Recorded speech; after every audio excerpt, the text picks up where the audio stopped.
এই কানিংহাম পার্কে এসে আপনার কেমন লাগছে? ভালো না। কেন?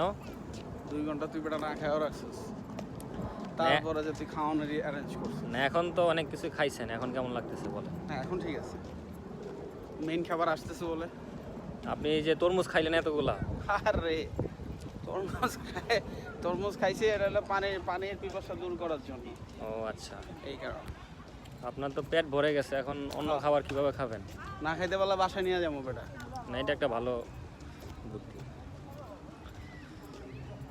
তো সর্বোপরি আপনার এই প্রোগ্রামটা কেমন লাগতেছে? ভালো না, ভালো না? নেত্রকোনার মানুষ ভালো না। এটা অবশ্য ঠিকই বলছেন, নেত্রকোনার মানুষজন best আসলে ঢাকায় ভালো না। মানুষ। না পুরান ঢাকায় তো আসলেই ভালো। অবশ্যই। ওই যে একটা ডায়লগ আছে না, দিব ওইটা? হ্যাঁ ও যা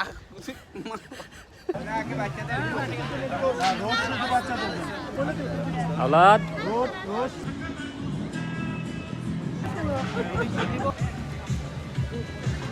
বেটা আমারও লইস।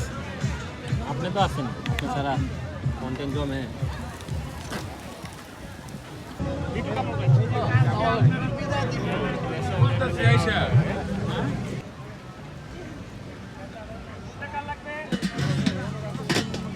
তরমুজটা লইস।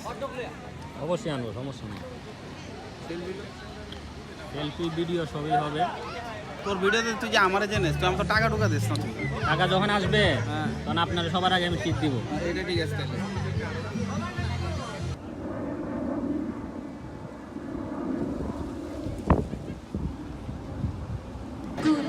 তোর লোকে 30 মিনিট হয়েছে। ভালো ভাটিয়ালি গান, ভালো থেকো, ভালো থেকো মেয়ে, মিটি ও মিটি মহিলা তারা, মনে আম বলতাম না নিয়ে। ভালো থেকো পাখি, সবুজ পাতারা, মহিলা আম বলতাম না। ভালো থেকো, কোন ভালো থেকো চর, যা। ছোট করে ঘর, ভালো থেকো, ভালো থেকো আকাশের নীল, ভালো থেকো, ভালো থেকো কবিতা রচনা করতেছে, ভালো থেকো, গান গাইতেছে, কেউ এর দাম দিতেছে।